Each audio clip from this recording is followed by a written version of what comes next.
Glória a Deus. Vamos para a palavra do Senhor nessa noite. Quero que você abra comigo a carta de Paulo aos Filipenses. Estamos na nossa série Alegrem-se. E eu particularmente tenho sido muito abençoada com essa série. E nós vamos continuar hoje, vamos ver mais um trecho. E no domingo que vem vamos terminar. E hoje nós vamos ver o capítulo 4, do verso 1 ao verso 9. Vamos lá. Filipenses 4, do 1 ao 9. Portanto, meus irmãos, a quem amo e de quem tenho saudade, vocês que são minha alegria e a minha coroa, permaneçam assim, firmes no Senhor, ó amados. Peço a Evódia e a Síntique que tenham o mesmo entendimento no Senhor. Sim, e peço a você, leal companheiro de jugo, que as ajude, pois lutaram ao meu lado na causa do Evangelho, com Clemente e com os meus demais cooperadores, cujos nomes estão no livro da vida. Alegrem-se sempre no Senhor. Direi novamente, alegrem-se. Que a amabilidade de vocês seja conhecida por todas as pessoas. Perto está o Senhor. Não andem ansiosos por coisa alguma, mas em tudo, por meio da oração e da súplica, com ação de graças, apresentem os seus pedidos a Deus. E então, a paz de Deus, que excede todo entendimento, guardará o coração e os pensamentos de vocês em Cristo Jesus. Finalmente, irmãos, pensem em tudo que for verdadeiro, tudo que for digno de respeito, tudo que for justo, tudo que for puro, tudo que for amável, tudo que for de boa fama, em tudo o que houver alguma virtude ou algum louvor. Ponham em prática tudo que vocês aprenderam, receberam, ouviram e viram em mim. E o Deus da paz estará com vocês. Amém? Curva a sua cabeça, vamos orar. Senhor, está aqui a tua palavra. Ela é poderosa, ela é viva e ela é eficaz. E nós nos rendemos agora à grandeza dessa palavra. Nós vamos nos expor agora a essa luz que ilumina toda e qualquer treva que houver dentro de nós. Senhor, nós reconhecemos a veracidade dela. Nos rendemos à autoridade de tudo que está escrito. E te pedimos, Espírito Santo de Deus, fala conosco. Fala ao nosso coração. Que as sementes que o Senhor lançar aqui possa cair em terra fértil. Por isso nós renunciamos toda distração agora. Todo pensamento que venha competir com a tua palavra. Nós renunciamos agora no nome de Jesus. Renunciamos o cansaço, a ansiedade, o desânimo, a distração. Nós queremos ouvir a tua voz. Fala conosco, Senhor. Fala conosco. Espírito Santo, fique à vontade neste lugar. Pode nos corrigir, pode nos orientar. Nós precisamos, nós desejamos, nós queremos a tua palavra. Nós te amamos, Senhor. Em nome de Jesus. Amém. Amém. Nós já entendemos que a carta de Paulo aos Filipenses está falando sobre a alegria. É fato que a gente vai encontrar diversos assuntos sendo tratados aqui, mas a tônica dessa carta é a alegria. Então, por isso que a nossa série se chama Alegrem-se. E hoje eu quero continuar falando sobre alegria. Afinal de contas, Paulo aqui disse no versículo 4, alegrem-se sempre no Senhor. Novamente eu digo, alegrem-se. Você pode dar um sorriso para mim? Amém? É bom sorrir, viu, gente? Faz bem. A Bíblia já está recomendando a alegria, não só nesse livro, mas em muitos outros lugares. A ciência vai concordar, a medicina vai concordar, a estética também vai concordar, que sorrir deixa a gente mais nova. Vamos rejuvenescer, né, gente? Vamos movimentar os músculos. Olha para quem está no céu, dá o melhor sorriso que você tem aí, crente. Em nome de Jesus. Um sorriso lindo. Aleluia. Alegre-se. A alegria tem uma expressão, amém? Eu não posso ficar assim e falar, não, eu estou feliz. Estou bem, estou alegre. Ela tem uma expressão. Então, alegrem-se sempre. Essa alegria alegria de que Paulo está falando, ele está recomendando aos salvos em Cristo Jesus. Havia uma igreja que o próprio apóstolo Paulo fundou em Filipos, e ele está escrevendo essa carta para essa igreja, para a gente que já é crente. Ele está falando, olha, vocês têm todos os motivos do mundo para serem felizes. E por isso que ele vai trazer a alegria. É uma carta direcionada a uma igreja que já tem Jesus e que precisa viver essa perfeita alegria. O tema dessa palavra nessa noite é alegre-se sempre. No versículo 4, ele está dando uma data para se alegrar. Qual é a data? Sempre. Essa é a data, esse é o momento. Alegre-se sempre. Como que nós vamos fazer para se alegrar sempre em dias tão difíceis? Nós vivemos dias tão difíceis, nós vivemos tantas lutas, nós vivemos tantas dores. Como é que nós vamos fazer valer? Como é que nós vamos viver essa palavra? Alegre-se sempre. Eu acho lindo como o apóstolo Paulo está escrevendo aqui nessa carta, exatamente como a gente vai sustentar, como a gente vai manter essa alegria que já foi colocada dentro de nós quando nós nos entregamos a Jesus. Então, o que nós vamos ver aqui nesses 9 versículos que a gente acabou de ler, são recomendações do apóstolo Paulo, para que nós não somente tenhamos alegria, mas a gente possa sustentar essa alegria dentro de nós. Amém? Então vamos às recomendações. A primeira recomendação aqui é: fique firme. Você pode olhar para quem está do seu lado e dizer assim: fique firme. Isso, fica firme. Paulo está dizendo lá no versículo 1: portanto, meus irmãos, a quem eu amo, de quem eu tenho saudade, vocês que são minha alegria, minha coroa, permaneçam assim firmes no Senhor, ó amados. Permaneçam firmes. Ele está escrevendo para uma igreja que já conhece Jesus. E ele está dizendo, olha, fica firme nisso. Fica firme no propósito. Fica firme no chamado. Fica firme no evangelho. Paulo está dizendo que nós não temos desculpas para nos escandalizarmos ou fragilizarmos o nosso compromisso com Deus. Nós não temos desculpas para abandonarmos a obra de Deus por causa dos nossos problemas. Essa igreja está enfrentando muitos problemas. Mas ele está olhando para ela e ele começa dizendo aqui nesse trecho: fiquem firmes. Vocês precisam ficar firmes. Essa firmeza vem da consciência de que nós somos cidadãos de 2 mundos. Nós temos dupla cidadania. Nós somos cidadãos brasileiros, mas nós também somos cidadãos celestiais. Amém? Nós somos cidadãos dos céus. E Paulo está dizendo, fique firme. Firme como um soldado que está numa batalha e não num piquenique. Firme como um soldado que não está a passeio, está numa missão. Paulo está dizendo para a igreja, preste atenção, vocês precisam ter firmeza.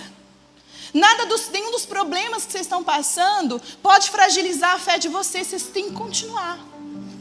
Esse é o primeiro passo, a primeira recomendação para a gente viver e sustentar o alegre-se sempre. Fica firme, a gente não está num passeio, a gente está em missão, amém? Vai chegar o dia que nós vamos voltar para a nossa pátria celestial.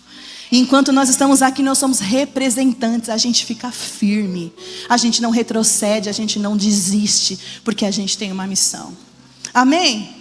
Segunda recomendação do apóstolo Paulo aqui, começa lá no versículo 2. E eu coloquei como, resolva suas desavenças. Quer viver a alegria do Senhor? Resolva suas encrencas. Fala para quem está do seu lado assim, resolva seus B.O. Resolva suas desavenças. Resolva suas encrencas, meu irmão.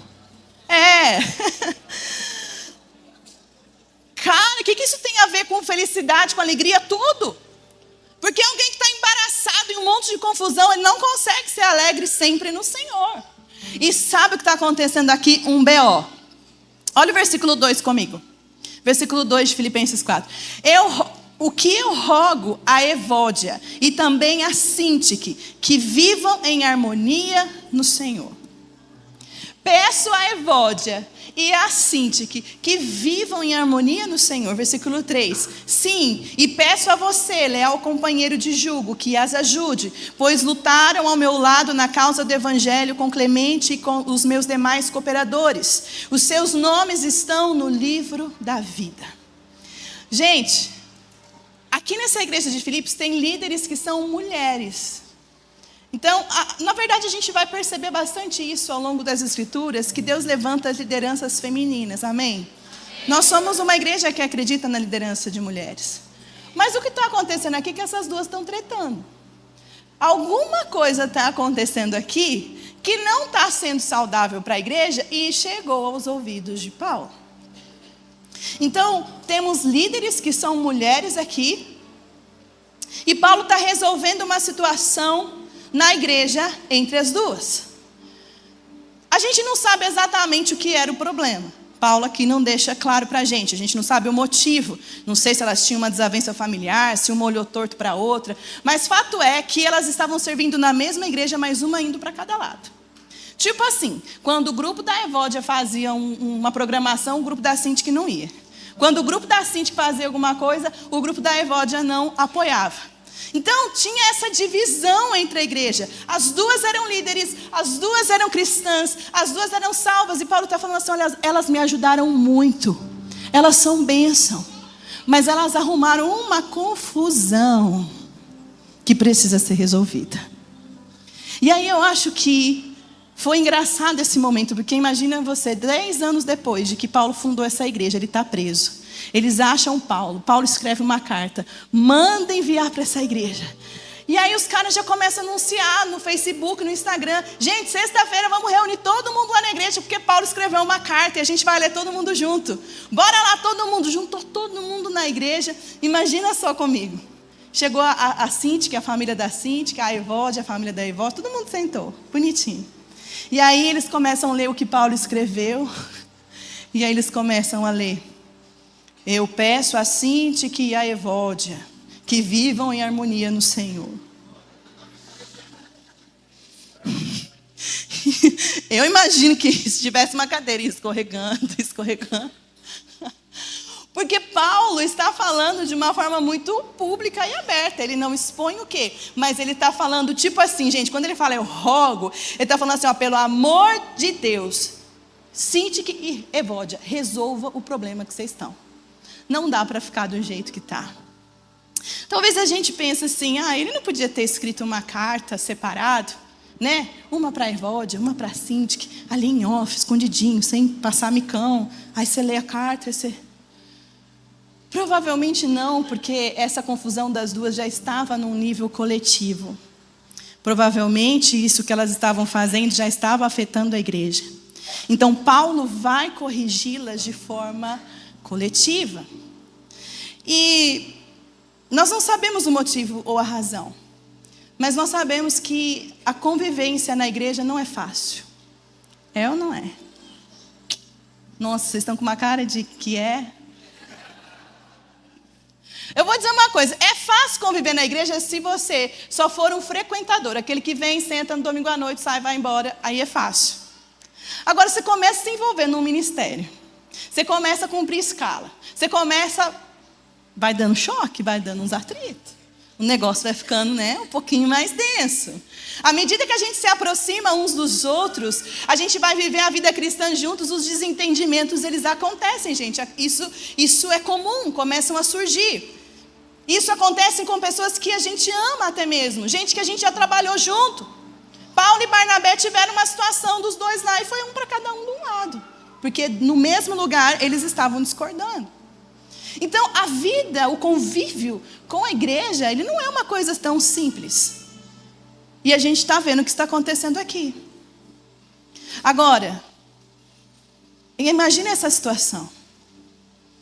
A encrenca que as duas arrumaram ficou registrada num livro para as futuras gerações. O BO que elas arrumaram ficou escrito e todo mundo está lendo. Mais de 1000 anos depois. Graças a Deus que o cânon foi fechado. Você já pensou se as nossas tolices fossem escritas num livro? Mas o dela está registrado. E está registrado para que as gerações futuras entendam que se você tem um problema com alguém, você precisa resolver. Antes que ele fermente, antes que você perca o controle, não consiga mais administrar isso. E o seu BO com os outros comece a interferir no corpo de Cristo. Amém?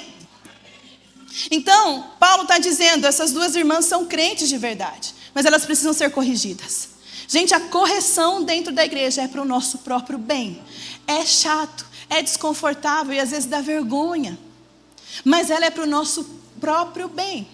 A palavra de Deus diz que o Senhor corrige o filho, porque Ele ama. O meu amor pelos meus filhos faz com que eu os corrija. Porque se eles continuarem dessa maneira, eles vão ser prejudicados. Então existe sim correção dentro da igreja. As discordâncias também existem, mas elas precisam ser tratadas. E quando nós não somos capazes de resolver sozinhos, aí nós pedimos ajuda, aí vem uma liderança. Paulo está dizendo para alguém que vai entregar essa carta, a gente não sabe quem é. Fala, ó, ajuda nisso, intervém nisso, resolve essa confusão que as duas estão armando. Isso não pode mais acontecer. Isso está enfraquecendo a igreja. A solução para a desavença, que eu disse para vocês que vai acontecer porque nós somos diferentes. A solução para as nossas discórdias é termos a mesma mentalidade, o mesmo pensamento de Cristo Jesus. Qual foi o pensamento, a mentalidade de Cristo Jesus? Mesmo sendo Deus, não se agarrou naquilo que Ele era. Antes Ele se despiu da sua glória. Ele veio para essa terra como servo, como homem. Ele se sujeitou, Ele serviu. E essa é a solução para as nossas desavenças. Nossas desavenças, elas são pequenas. Elas são muito pequenas perto daquilo que a gente tem em comum. O que a gente tem em comum é muito maior do que a gente tem de diferença, amém? O que nós temos em comum é a nossa fé em Cristo Jesus. E os nossos problemas pessoais, eles nunca vão superar aquilo que é igual em nós, que é o amor por Cristo, amém?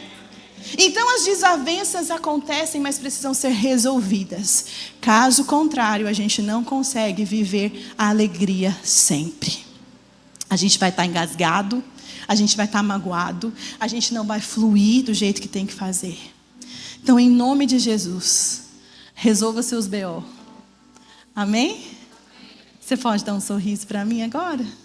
Vamos passar para o próximo ponto, só para você ficar mais contente. Terceira recomendação que Paulo nos dá aqui é obedeça a ordem. Repita comigo, obedeça a ordem. Que ordem é essa? Versículo 4. Alegrem-se sempre no Senhor. Outra vez digo, alegrem-se. Quando Paulo está falando sobre a briga das irmãs, ele está pedindo.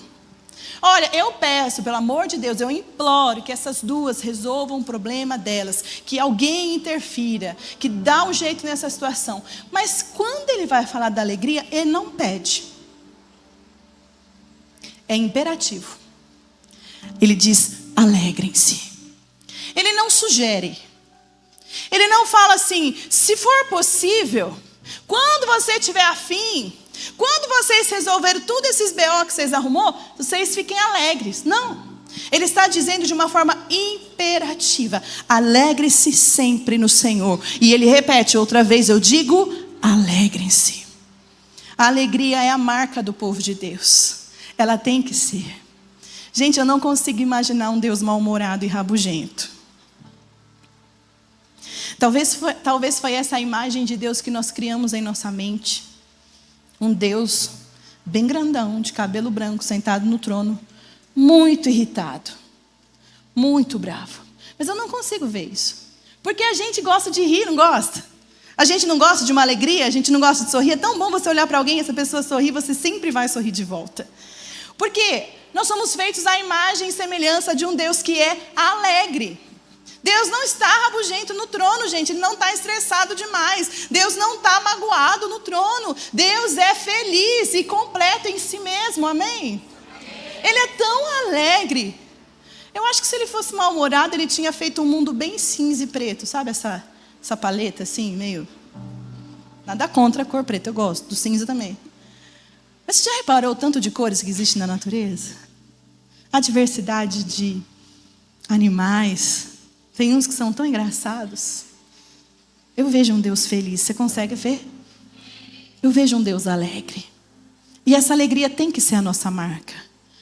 Porque a alegria é uma ordenança e não uma opção. Quer entender a diferença disso? Deus fala para nós, na palavra, alegrem-se. Da mesma forma que Ele fala, não matarás, não adulterarás, não darás falsos testemunhos, não furtarás. Da mesma forma como Ele fala, sede santos. O que é isso? O tempo verbal aqui é um imperativo. Ele está dando uma ordem. E uma ordem precisa ser obedecida. Uma ordem precisa ser atendida. Então ele está dando uma ordem. Alegrem-se, não é uma opção, é uma ordem. O que vai acontecer se você quebrar alguma das ordens que Deus estabeleceu? Por exemplo, Ele disse não matarás. Se você matar alguém, o que vai acontecer? Você vai ser preso, você sabe. Mas você vai estar descumprindo uma ordenança. Você vai estar em desobediência. Em outras palavras, você vai estar em pecado. Quando nós descumprimos uma ordem, não ser um povo alegre é desobediência, um pecado, uma transgressão a um mandamento, uma ordem clara de Deus. Não ser alegre sempre é uma transgressão a uma ordem. Porque essa alegria que o Senhor está falando aqui, que a gente precisa viver todos os dias, não é alegria, sentimento do divertidamente, sabe? Que aperta os botões lá. Não é, porque essa alegria, sentimento, ela é da nossa alma, da nossa mente, ela é uma emoção.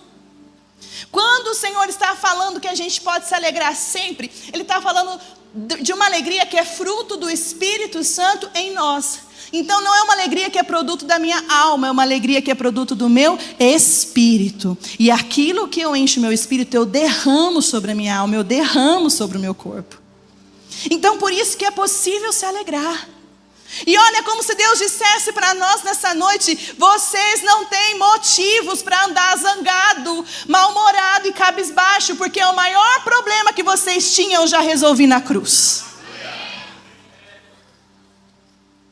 Nós somos o povo mais feliz da terra, porque todos os problemas que a gente viver aqui, eles no máximo vão nos levar para mais perto dele. No máximo. Mas a salvação é nossa, garantida pelo sangue de Jesus. Esse é o motivo para a gente estar feliz e contente em toda, em qualquer situação.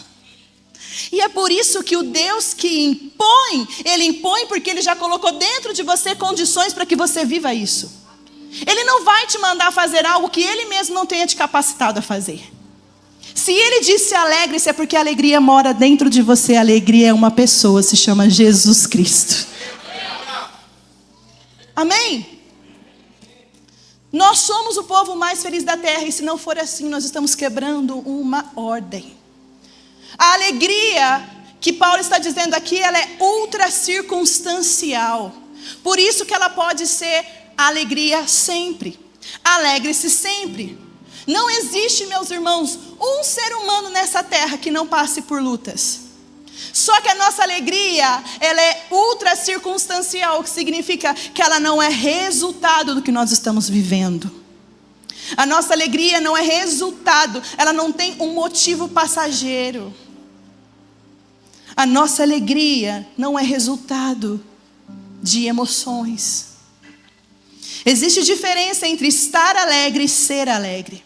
Estar alegre, eu falo de uma alegria passageira, que acaba quando o motivo acaba, que termina quando o acontecimento termina. Mas ser alegre é algo contínuo. Essa alegria, ela é cristocêntrica, ou seja, não é uma circunstância, é uma pessoa. Quem tem Jesus tem essa alegria. Quem não tem Jesus não tem essa alegria. Quem não tem Jesus está vivendo alegria circunstancial. Quando o motivo acaba, a alegria acaba. A alegria, então, é uma posição espiritual. A razão da nossa alegria é porque nós confiamos em Deus. Veja só, Paulo não está chamando a gente para ser um bobo alegre, não. Paulo não está falando que a gente tem que rir em velório, gargalhar na desgraça alheia. Não. Porque a mesma palavra que me diz alegre-se sempre, ela me diz assim: há tempo para todas as coisas debaixo do céu. Tempo de nascer, tempo de morrer. Tempo de chorar, tempo de rir. Existe o tempo de chorar. Mas essa mesma Bíblia me diz que o choro pode até durar uma noite, mas a alegria, ela vem pela manhã. Aleluia. Significa que o choro e a dor, eles sim são momentâneos, mas a alegria, ela é contínua. Ela rompe com o nascer da manhã. Amém, queridos? Nós somos o povo mais feliz da terra. A gente precisa entender isso de fato. Não há condenação para nós. Eu vejo gente que está condenada lá fora, que não conhece o amor de Deus, que não tem o Espírito Santo de Deus, vivendo uma vida muito mais alegre que muito crente por aí. Parece que os perdidos estão mais felizes e os crentes que têm vida eterna, que não têm condenação, nós estamos mal-humorados, cabisbaixos. A gente vai chorar? Vai chorar. Sabe quando você assiste um filme triste? Um filme muito triste. Pensa aí no filme mais triste que você assistiu. Aí tem aquela cena que te arrancou uma lágrima, né? Alguns choram, outros não choram, não. Mas imagine um filme muito triste e você chorou numa cena. Aí, pense comigo que você vai assistir esse filme pela segunda vez. Você sabe exatamente o que vai acontecer no final. Mas aí chega a cena triste. A hora que chega a cena triste, seu coração dá uma apertada. Talvez você até chore de novo, porque aquela cena de fato é muito triste. Mas você já viu o final da história. E mesmo que você esteja vendo uma cena triste, uma lágrima esteja escorrendo, você pode dar um sorriso do canto do seu lábio, porque você já sabe como vai terminar e vai terminar bem. É sobre isso. A Bíblia nos ensina que nessa vida nós vamos ter muita tristeza, mas Ele já nos contou o fim da história. Ele já nos revelou o fim da história. E o fim da história somos nós diante dele eternamente, sem choro, sem dor, em ruas de ouro, contemplando a face do Senhor para toda a eternidade. Esse é o fim da sua história, meu irmão. Então a gente vai chorar, a gente vai, mas a gente vai rir também, porque a gente sabe como termina essa história. E é por isso que a gente pode se alegrar, mesmo diante de alguma cena horrorosa. Porque a gente pode não saber sobre o dia de amanhã. Quem sabe sobre o dia de amanhã? Mas a gente sabe sobre a eternidade. Você não precisa saber sobre o dia de amanhã. Você precisa saber sobre a eternidade. Amém? E é por isso que a alegria é uma ordem.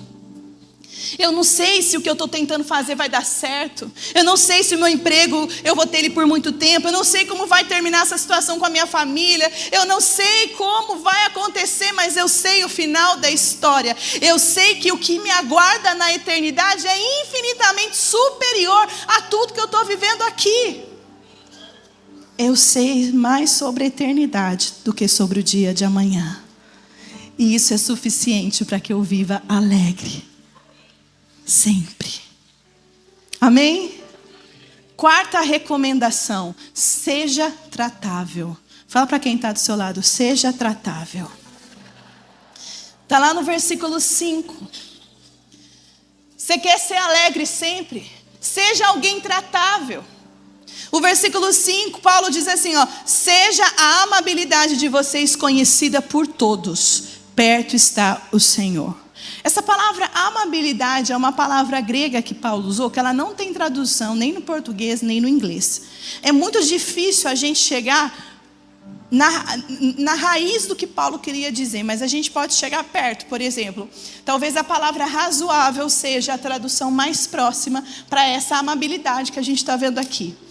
Alguém que é tratável, alguém que é conversável, alguém que tem a capacidade de conversar com os outros, de lidar com os outros, alguém que entende que tudo isso não precisa ser ao pé da letra. Sabe o que eu acho que exemplifica melhor aqui ainda? O que Jesus fez com a gente.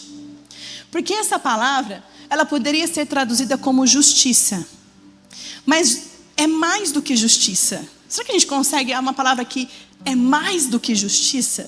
Mais do que justiça é o que Cristo fez por nós. Nós éramos pecadores, condenados pelo pecado, à morte eterna.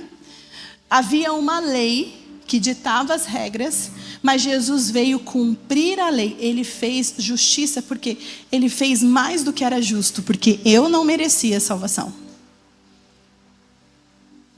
Então Jesus, sendo Deus, justíssimo, a própria verdade andando entre nós, ele exerceu algo que é mais do que justiça. É quando você não leva ao pé da letra e você é capaz de olhar para o outro com amor. E você pode ser tratável. E você pode ser acessível. E Paulo está dizendo, seja a amabilidade de vocês conhecida por todos. Essa palavra tem a ver com como a gente se trata. Sabe, é difícil falar com pessoas excessivamente combativas. Que qualquer conversa é um combate. Pessoas que o estilo de vida é briga. O estilo de vida é mau humor. Jesus Cristo não era assim. Paulo está dizendo, não seja o tipo de pessoa com quem não se pode tratar nenhum problema. Quando alguém vem falar alguma coisa para você, você já explode, você já se ofende com facilidade. Não seja esse tipo de pessoa. Que a amabilidade de vocês seja conhecida por todos. Jesus era assim, e no modelo de Jesus nós somos moderados. Nós somos capazes de lidar com pessoas e com as suas diferenças. Jesus era tão tratável, tão acessível, que as crianças viviam perto dele. Crianças percebem essa questão da acessibilidade. Criança estava perto de Jesus, correndo em volta de Jesus, sei lá, puxando a roupa de Jesus. Quem se incomodava eram os discípulos, porque para Jesus estava tudo bem, não tinha problema nenhum. As pessoas se sentiam à vontade de chegar perto de Jesus e fazer as perguntas mais estranhas e mais bizarras, porque sabiam que elas não seriam esculachadas. Jesus ia ter uma resposta.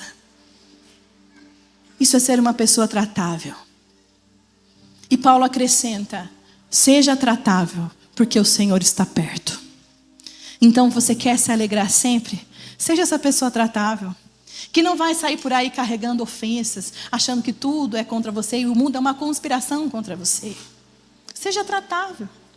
Perto está o Senhor. Aqui a gente pode entender que Paulo estava dizendo que o Senhor está perto. De fato, a sua onipresença está perto. Ele realmente está vendo como nós tratamos as pessoas. Ou a gente pode entender também que perto está o Senhor. Paulo está se referindo ao último e grande evento, o maior evento de toda a humanidade, que não é as Olimpíadas.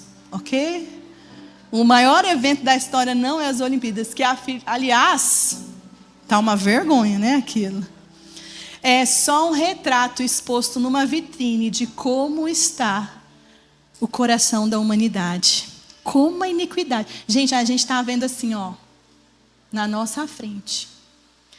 Onde chegou a iniquidade do homem? Aquilo que era para ser um esporte, está sendo uma guerra ideológica. O que é isso? Mal pude compartilhar esses momentos com os meus filhos, porque não dava, não. Então esse não é o maior evento da história. O maior evento da história é o arrebatamento. Ah, mas esse evento, a gente não vai ver muita coisa desse lado aqui não, mas a gente vai celebrar as bodas com o Cordeiro. Mas, oh aleluia!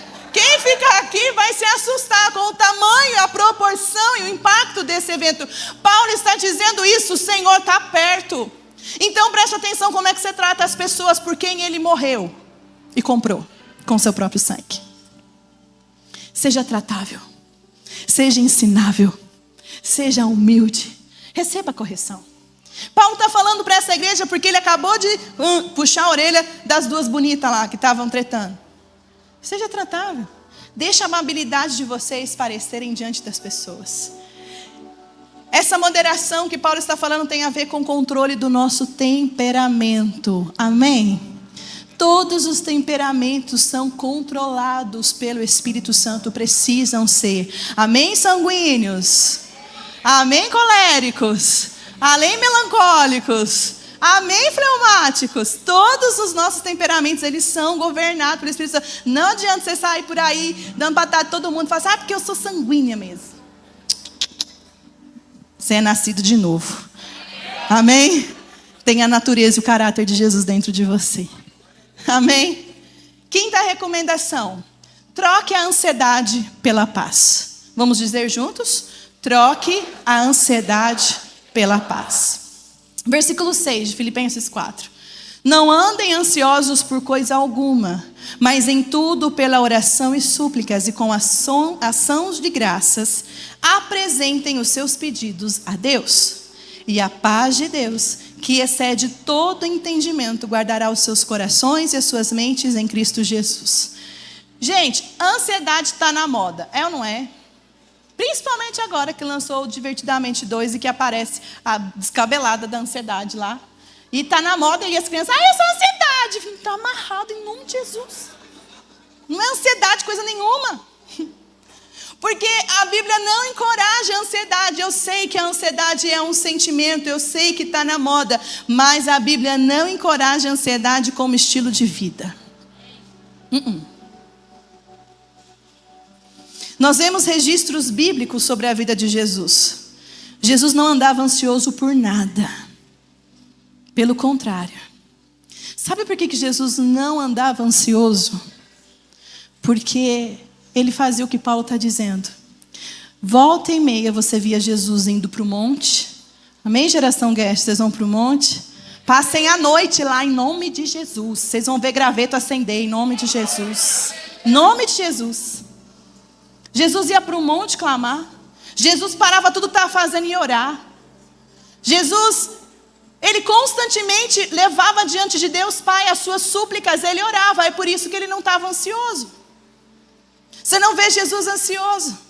A gente está vendo Paulo aqui escrevendo uma carta, falando para a gente se alegrar. Parece que Paulo está no resort lá, tomando água de coco. Não, onde é que ele está? Na prisão. Com o pé na cova. Ele ia ser morto. Ele está dizendo, alegrem-se. A ansiedade é um dos grandes problemas da nossa era. E sabe qual é a tristeza disso? Ela tem se tornado um problema aceitável. Não andeis ansiosos. Não ande ansioso. Não faça da ansiedade o seu estilo de vida. A Bíblia não nos encoraja, mas eu sei que a gente pode estar ansioso. Existem coisas que acionam a nossa ansiedade. Por exemplo, uma enfermidade. Na família ou em você mesmo. Um caroço que apareceu, pronto, você não dorme nunca mais. Você põe no Google, o Google fala que você vai morrer amanhã. Né? Vai aumentando a sua ansiedade. Sabe? Falta de emprego, perseguição, a política, o governo, o cenário político, o cenário econômico, tudo isso pode causar ansiedade, sofrimento na gente. Isso causa. Só que a ansiedade é resultado de tirarmos os nossos olhos de Deus e colocarmos nos nossos problemas. Se você faz esse movimento e para de olhar para Deus e começa a olhar para o seu problema, a ansiedade vem à tona. Paulo estava com o pé na cova, mas ele não estava olhando para a cova, nem para as cadeias. Ele estava olhando para o Senhor. A ansiedade é um resultado de relacionamentos quebrados. Paulo está lidando com ansiedade porque está tendo essas brigas lá na igreja. Provavelmente já foi partidarismo, já é uma facção, já tem um grupo falando mal do outro grupo. E relacionamentos quebrados tiram o nosso sono, tiram o nosso apetite. Você não fica tranquilo. Quando você está com um problema com alguém, você não fica tranquilo. Você não consegue se alegrar sempre que você está com um problema com alguém, você tem mágoa no coração. Não vai dar para se alegrar mesmo, porque essa mágoa vai bloquear a alegria espiritual que Jesus já depositou em você. A ansiedade é o resultado de uma preocupação exagerada com as coisas materiais. A gente fica ansioso pelo dinheiro. E acontece com todos nós. A palavra grega usada para se referir à ansiedade significa estrangulamento. Estrangulamento. É como cortar seu oxigênio, apertar o seu pescoço. Essa é a palavra usada para falar de ansiedade. E a ansiedade rouba as nossas forças. A preocupação excessiva com o dia de amanhã rouba as nossas forças. A Joyce Meyer nos ensina isso. A ansiedade é como uma preocupação. As duas são como uma cadeira de balanço. Ela ocupa seu tempo. Ela faz você pensar que você está em algum tipo de movimento, se movendo para alguma coisa. Mas na verdade você não sai do lugar. Você sofre duas vezes. Porque você sofre antes de acontecer e quando isso acontecer você vai sofrer de novo. A ansiedade faz com que a gente gaste a nossa energia antes do problema acontecer. Aí quando o problema acontece a gente está esgotado. Aí a gente fica surtado. É ou não é? Essa cadeira de balanço aqui, Paulo está falando assim, ó, isso aqui é um estilo de vida. A nossa preocupação é isso aqui, ó. Estou me balançando, estou me enganando, que eu estou em movimento. Mas na verdade eu não saio do lugar. Ocupei meu tempo, as minhas energias, o meu pensamento, mas eu não avancei. O convite de Paulo é: sai dessa cadeira de balanço e vai andar na luz, no caminho reto que o Senhor preparou para você. Vai andar com confiança. Para de sofrer duas vezes. A gente sofre sem poder alterar a situação. Porque ficar ansioso não ajuda a gente a resolver o problema. A gente só gasta energia. A ansiedade é a voz da incredulidade. A ansiedade é uma voz dizendo que nós não confiamos em Deus, que nós cremos em Deus e que nós não acreditamos que Deus é capaz de cuidar da nossa vida. É por isso que a Bíblia não encoraja a ansiedade. Só que o remédio para a ansiedade, o remédio divino, o remédio bíblico para a ansiedade, não é só deixar a ansiedade. Paulo fala, olha, você não pode tirar a ansiedade da sua forma de viver e deixar um buraco lá. Você tem que substituir, você tem que tirar essa ansiedade que você está carregando e substituir. Você vai colocar no lugar o quê? Oração e súplica com ação de graça. Oração e gratidão. Você troca a sua ansiedade pela oração, pela gratidão. O que é oração? É você dizer para Deus o que você precisa, do que você está com medo, o que você está tão preocupado. Você diz para Deus. Pastora Bruna, ele já sabe. Claro que sabe, meu amor. Mas quando você diz para Deus o que está te preocupando, você está falando para quem de fato controla a sua vida que você não está no controle mais. Você está anunciando para o seu coração. Você está dizendo para a sua mente, para o seu coração, que quer ter o controle da situação, que você não controla, quem controla é Ele. Então a oração, ela treina o seu coração. Treina no sentido de entender que existe um Deus superior, um Deus poderoso, um Deus que está acima de você. Então conta para Deus o que você precisa. Agora, é lindo que Paulo diz, não é só oração. É oração, súplica e ação de graças. Então você pede para Ele, você faz a sua súplica, você pode falar o que você quiser. Você vomita isso de dentro de você. E aí você vai fazer isso com ação de graças. O que é essa ação de graças? Essa ação de graças que Paulo está falando, ela vai tratar o seu coração. Ela vai cuidar do seu coração. Ore a Deus. Isso vai transformar o seu coração para que a ansiedade não domine. Ação de graça é quando nós ativamente estamos nos lembrando do que Deus fez por nós. É quando no meio dessa oração nós vamos nos lembrar que Deus sempre providenciou tudo para nós, que nunca nos faltou um sapato, nunca nos faltou uma roupa para vestir, nunca nos faltou um alimento para comer, nós sempre tivemos um teto sobre a nossa cabeça. E isso é ação de graça, é lembrar quem Deus é e o que Ele já fez, para que o seu coração se acalme, porque o Deus que fez uma vez, Ele pode fazer 2, 3 e quantas vezes forem necessárias. Aleluia!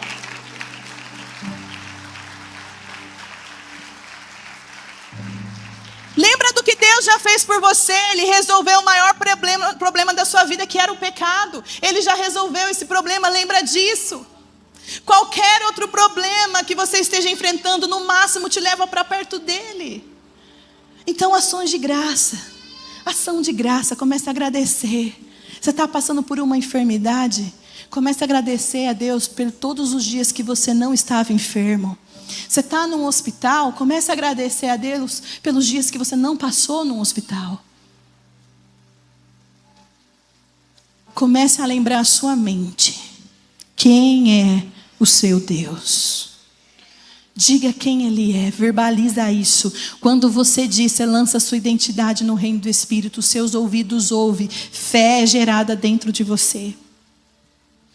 E aí o resultado, sabe qual é? E a paz de Deus, que excede todo entendimento, guardará a sua mente e o seu coração em Cristo Jesus. Paz que vai além do entendimento. Que paz é essa? É uma paz incapaz de ser calculada. Uma paz que não dá para fazer uma análise racional do que ela é. É uma paz que eu não consigo explicar para você qual é. Esquece, eu não vou conseguir. Porque ela excede o entendimento, ou seja, excede a minha capacidade de racionalizar, entender que paz é essa. É uma paz espiritual que o próprio Deus nos dá para blindar a nossa mente e o nosso coração. Talvez você já tenha experimentado essa paz. E só quem experimenta sabe dizer o que ela é. Sabe sentir. Essa paz acontece por vezes numa cela gelada de uma cadeia. Essa paz acontece por vezes no enterro de um ente querido. E que a gente pensou que não ia suportar. Mas a paz de Deus blindou a mente e o coração. Essa paz acontece quando você está com seu filho doente. Num hospital. Com um diagnóstico ruim. E você pensa, como eu vou suportar? É a paz de Deus que excede todo o entendimento, blindando a mente e o coração. É a paz que você vai experimentar no pior dia da sua vida.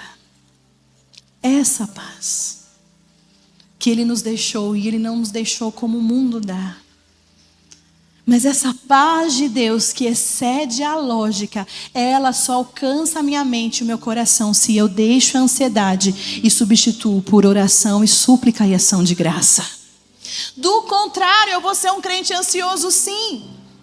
Se as minhas súplicas não forem conhecidas diante de Deus, frequentemente, assim como Jesus, o Filho de Deus, orava sem cessar a noite inteira. É sério que a gente acha que a gente não precisa orar? Se Jesus orava. Talvez explica por que a gente anda tão ansioso. A paz que excede todo entendimento é a paz que quem sente sabe que não é desse mundo.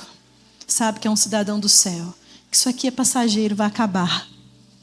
É essa paz de quem já lançou a ansiedade sobre ele.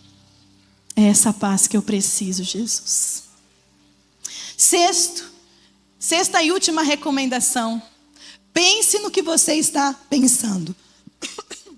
Fala isso para alguém do seu lado. Pensa no que você está pensando.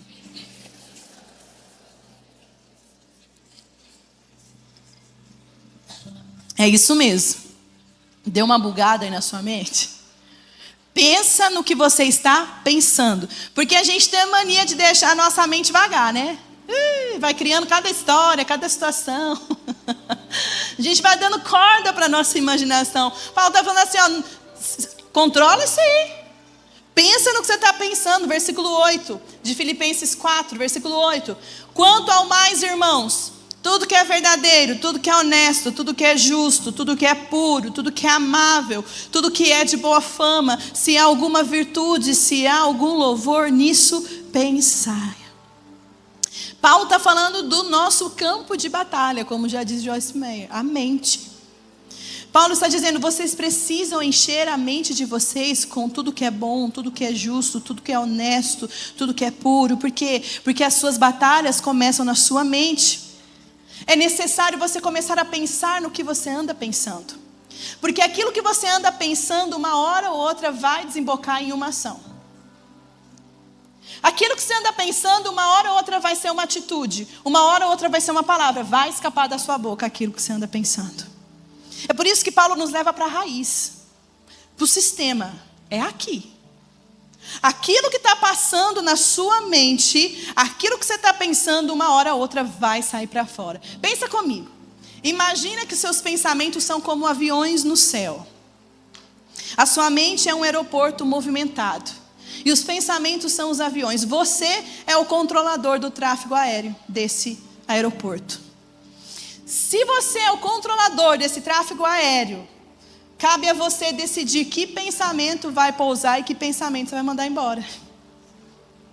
O controle de tráfego aéreo nos aeroportos, ele faz isso. Que avião vai pousar aqui? Não, esse não. Esse tem que procurar um outro aeroporto. Os pensamentos, eles vão passar sobre a nossa cabeça. Pensamentos ruins. Pensamentos que não são bons. Só que a gente precisa decidir o que a gente vai pensar, o que vai encontrar pouso, o que vai encontrar espaço em nossa mente, o que a gente vai alimentar, o que a gente vai nutrir. E Filipenses 4:8 é um filtro para a gente selecionar que avião ou não vai pousar aqui na minha mente. Acho que esse foi o primeiro versículo que eu decorei, mãe. E eu usava ele como filtro e uso até hoje. Às vezes na minha cabeça começa a pensar umas coisas feias, sabe? Aí eu começo a questionar. Os questionamentos são esses. Passa para mim, por favor. A próxima tela. O que eu estou pensando é verdadeiro? O que eu estou pensando é honesto? O que eu estou pensando é justo? É puro? É amável? É de boa fama? É moral? É ético? Tem alguma virtude? Tem algum louvor? Esse é o filtro, meu irmão. Se alguma dessas respostas for não, esse pensamento tem que sair da sua cabeça. Porque ele é nocivo para você. Ele está te fazendo mal. Se carregar a mágoa do outro, está aqui na minha cabeça, está me fazendo mal. Vai fazer mal para o corpo de Cristo. Sabe, eu preciso olhar assim e ser honesto comigo mesmo. O que eu ando pensando? Porque uma hora ou outra isso vai sair de mim. Eu vou ter esse tipo de comportamento. Agora, pastora Bruna, como é que eu acabo com um pensamento ruim? Pensamento ruim é igual música ruim. Sabe quando você vai numa loja, está tocando aquelas músicas ridículas lá, bem mundanas? Na loja, porque na sua casa não toca, no seu carro não toca, no seu celular não toca, amém? Na loja. Nos carros dos desviados que passa aí tocando. A música entra na nossa cabeça e parece que ela não sai mais, não é não? Gente do céu, que raiva.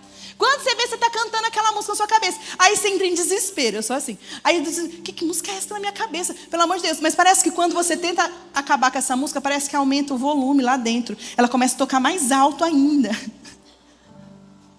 Por quê? Porque a gente não consegue acabar com o pensamento. Quanto mais a gente pensa que a gente precisa parar de pensar nisso, o que a gente faz? A gente pensa mais ainda. Como é que você tira um pensamento ruim da sua cabeça? Que um avião que pousou, você tem que substituir um pensamento ruim por um pensamento bom. Você substitui um pensamento pecaminoso por um pensamento divino. Sabe como que você faz isso? Você vai encher a sua mente com coisas de Deus.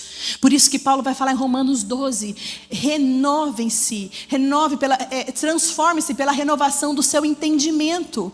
Ou seja, abre a torneira da palavra e deixa jorrar. Porque quanto mais você pensar que você não quer pensar nisso, mais você vai pensar.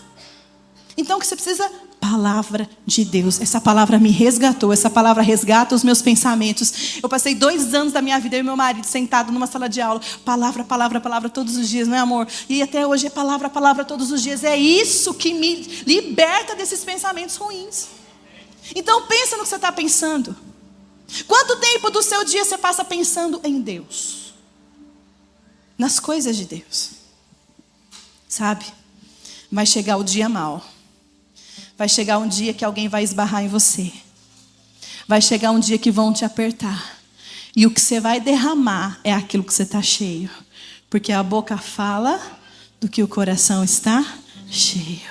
Quando apertaram Cristo, Ele derramou vida. Ele foi capaz de orar. Depois de ter sido açoitado, chicoteado, cuspido, humilhado, nu, numa cruz. Porque Ele estava nu. As fotos, os filmes que a gente vê, está sempre com alguma coisa. Ele estava nu. A vergonha. Ele é capaz de dizer, Pai, perdoa-lhes. Eles não sabem o que eles estão fazendo. Porque a mente de Cristo tem tudo que é bom, tudo que é puro, tudo que é honesto, tudo que é de boa fama, tudo que há louvor, tudo que há virtude. Eu sei que a pressão desse século é para que os nossos pensamentos sejam nojentos. E se o comportamento lá fora está nojento, eu fico pensando como é que está o pensamento. Mas nós temos a mente de Cristo. Nós temos a mente de Cristo. Então pense no que você está pensando. Cuidado com o que você permite entrar em você através dos sentidos.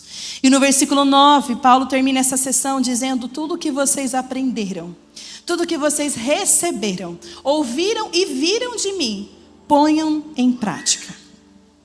E o Deus da paz estará com vocês. Você pode dizer para você mesmo, fecha seus olhos e fala assim, fala seu nome, fala assim, coloque em prática. Bruna, coloque em prática. Agora você fala para você mesmo, e o Deus da paz estará comigo. Aleluia. Você pode se colocar de pé.